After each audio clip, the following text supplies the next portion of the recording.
The latest now on the school scandal trial in South County. Testimony has wrapped up in the criminal trial of Aaron Thomas. That means next week the jury will begin deciding the fate of the former basketball coach. He's accused of inappropriate contact with students during so-called naked fat tests. Target 12 investigator Tim White has been tracking the trial and joins us from Washington County Superior Court.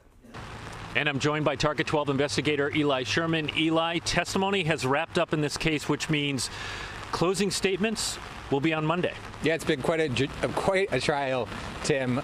Prosecutors called 20 witnesses, including their final new one today.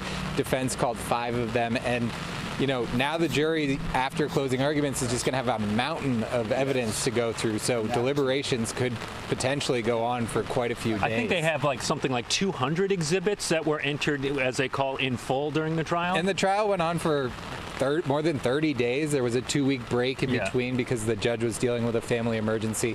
But really, it's a lot for the jury to go back through, dating all the way back to April 7th when we heard from the first state witness, which was a former student, saying that he was inappropriately touched by Aaron Thomas. Let's hear some of the final testimony that played in this trial, which was from an expert who was picking apart some of the testimony of Aaron Thomas earlier in the week. Take a listen.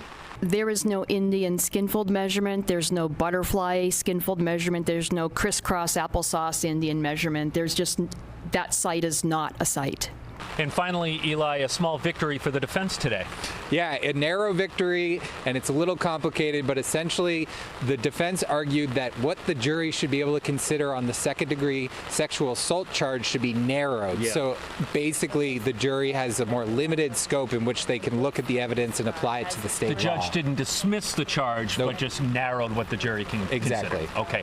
For Eli Sherman, I'm Tim White.